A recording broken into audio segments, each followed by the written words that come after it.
Welcome back to a little live edition. We're going to go live here of the Seed Talk podcast. Just me today, a little solo one.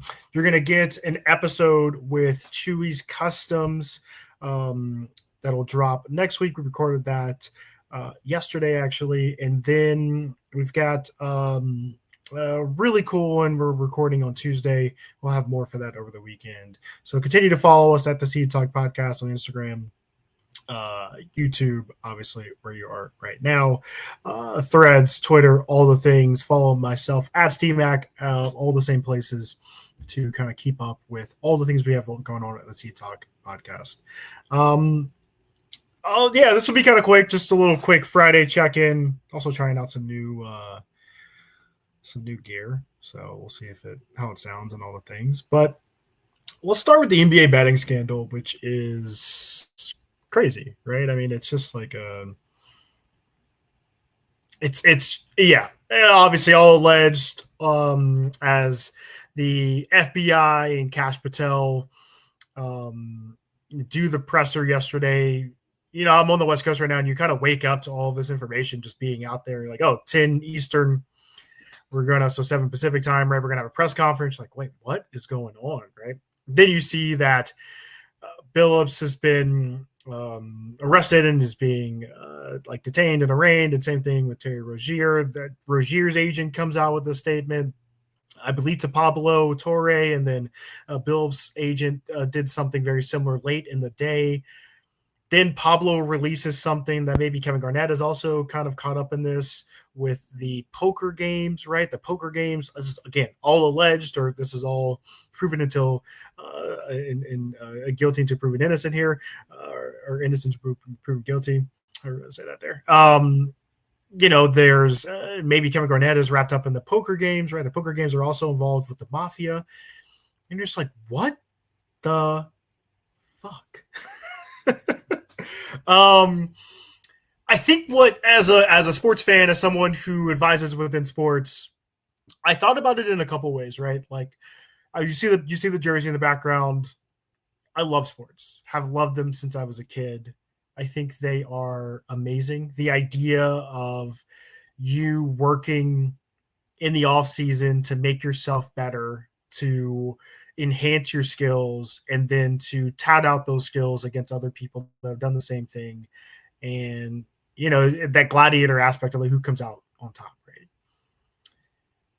If you take that away, and this is where I'm at with this, not like, yeah, I mean, I'm kind of confused why Billups and Rozier are kind of at the head of this. If this is like a mafia thing, like, why are we seeing their pictures? But regardless of who is doing what or how many other people are involved in this, the leagues all have to be wondering, how do we ensure credibility moves forward with sports?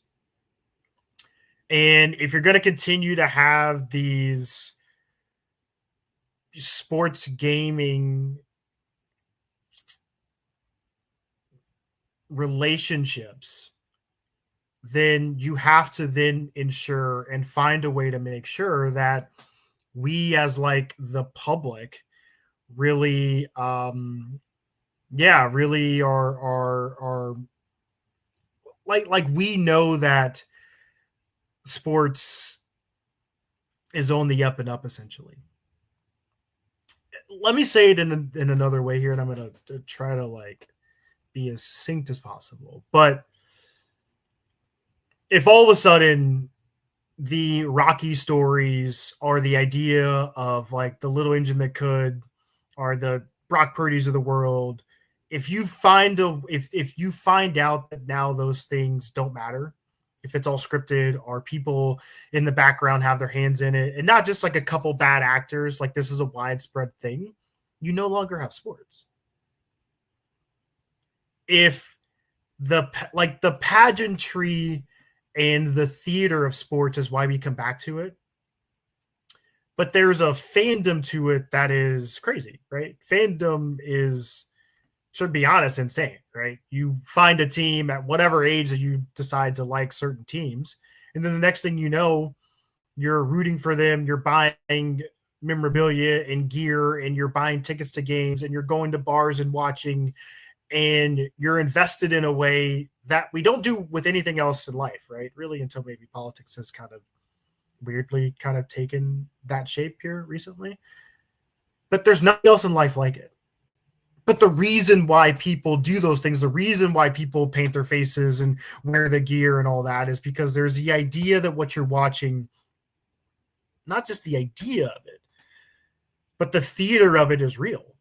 If the theater of it no longer is real, if there is any inkling that what I'm watching is being manipulated, that fandom is torn apart. That fandom breaks.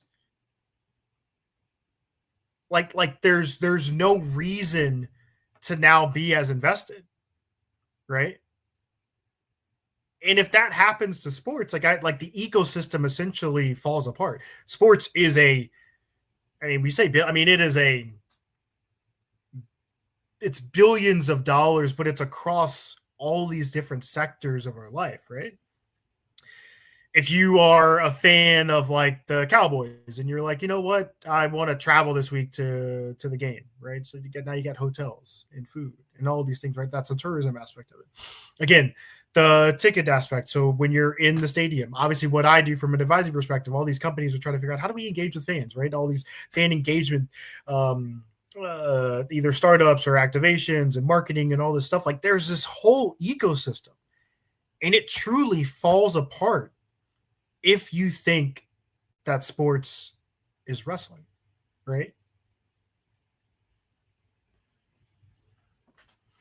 And I think that's my scare. I think what's sad about that is like, sure, I think in the past you've always maybe felt like we've always heard about it, maybe in boxing or, you've heard different instances, and especially within college sports, right? Where, again, specifically with the mafia being involved, and maybe there was a point shaving or something happened here or there, right? But it always felt like one-off situations. If now there's an idea that this again is widespread, I just it's sad being a former athlete, sad to think that sports could be hijacked and moved into a different place, all because the leagues decided to make more money by getting in bed with sports gaming operations.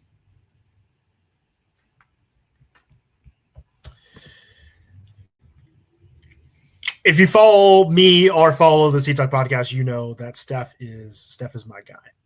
I'm a Hawks fan, ride or die. Shout out Atlanta. Shout out 404. Northside Hospital. But I ride for Steph. I want him to get number 5. What he did last night, I know it's game 2. But Aaron Gordon had the game of his life, 10 of 11 threes, 50 points. Steph honestly was fairly pedestrian.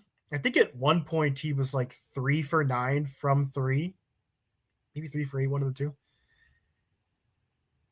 And you just see him start to kind of figure out how Christian Brown is guarding him, how they're trying to like work over these screens. And obviously like the Warriors love to kind of play within that like organized chaos, as they call it.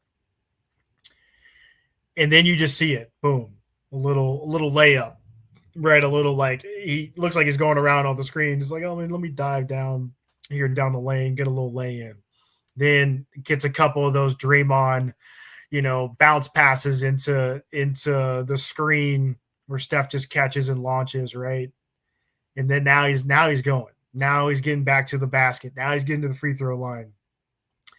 The shot to like the one where he shimmies, it's great. Like you knew that was going in because he got some space and got his shoulders set and everything.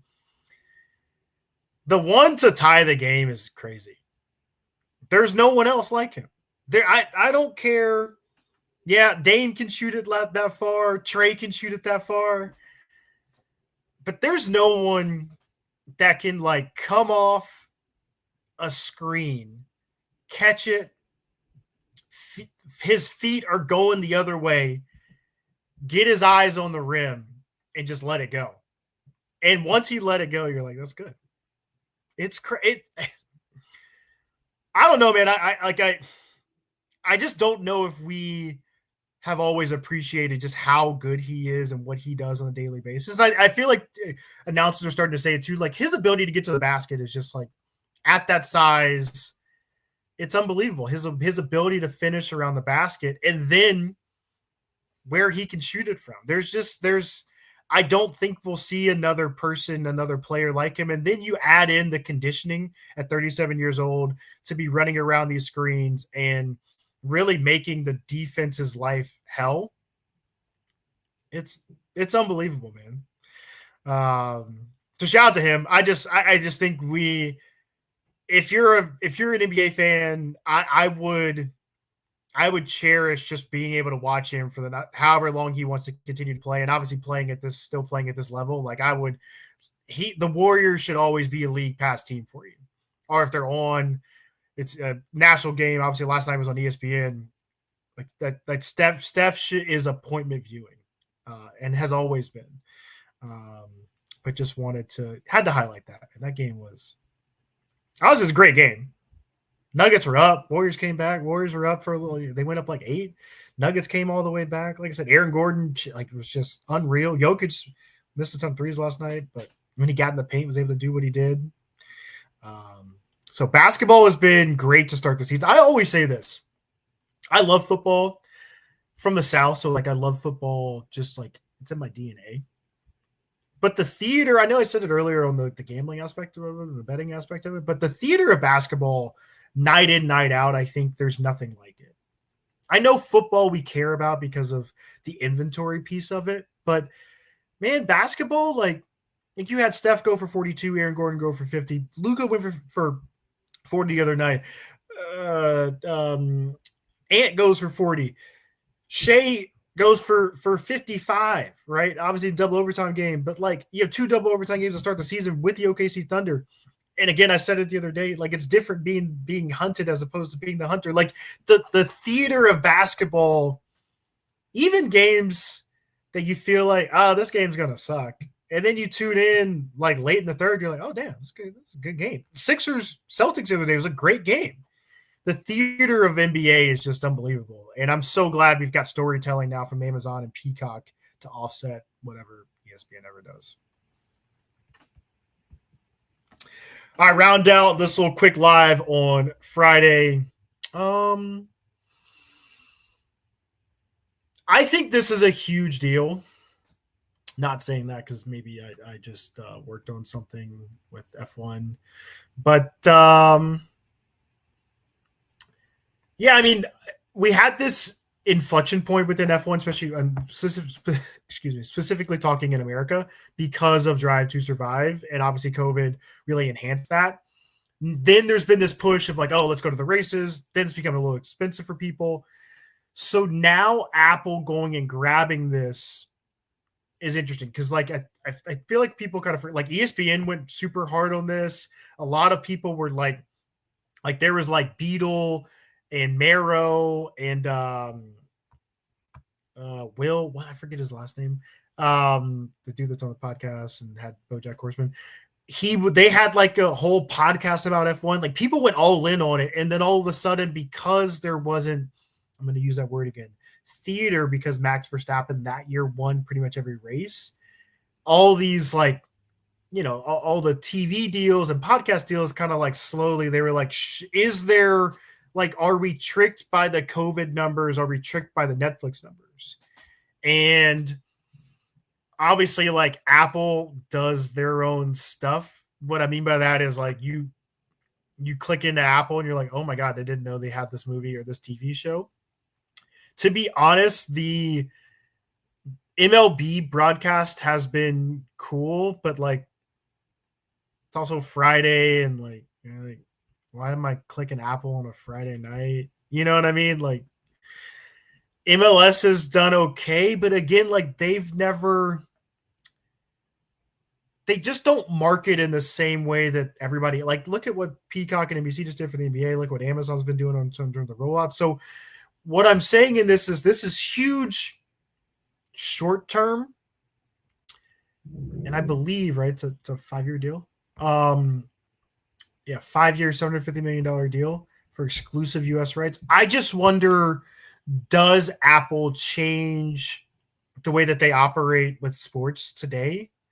Right? Like they grabbed the MLS, but I wonder if the MLS is super happy that they're on Apple, right? I know MLB from a Friday night perspective is obviously like that just has not worked out for either party. There's a lot of reasons there, right? But again, the part of it is just like the marketing aspect of it and how Apple likes to they and I kind of like it from a TV show perspective. Like I have Apple, so sure, like when I want to click in and like see what's going on, you're kind of pleasantly surprised. And it's kind of like if you know kind of thing. But F1's in a place of this growth trajectory. They don't need people to like, if you know, they need people to consume. And they need people to get back into it in a way that they were 4 years ago, right? Coming out of COVID. And so I'm optimistic with this short term, but I'm cautious long term with how this will look for F1 moving forward. Like I said at the top here, actually, let me do a quick thing. Shout out, you see the hat, you see the polo. If you're in need of some golf gear, check out Open Mondays, openmondaysgolf.com. A great place to round out some of your golf apparel. They've got some fall stuff too. I'm not wearing anything that's fall, but if you're into the fall golf, go check them out. Again, Open Mondays, openmondaysgolf.com. Yeah, we're in a great place, I think, with Seed Talk. You're going to see more content from us. You're going to see more things on our Instagram, on our TikTok. To again, continue to follow us on both of those. If you're not following me at SteamAc. We're really kind of leaning into the media aspect of it, the media side of what sports and tech is. I feel like that merger is just getting bigger.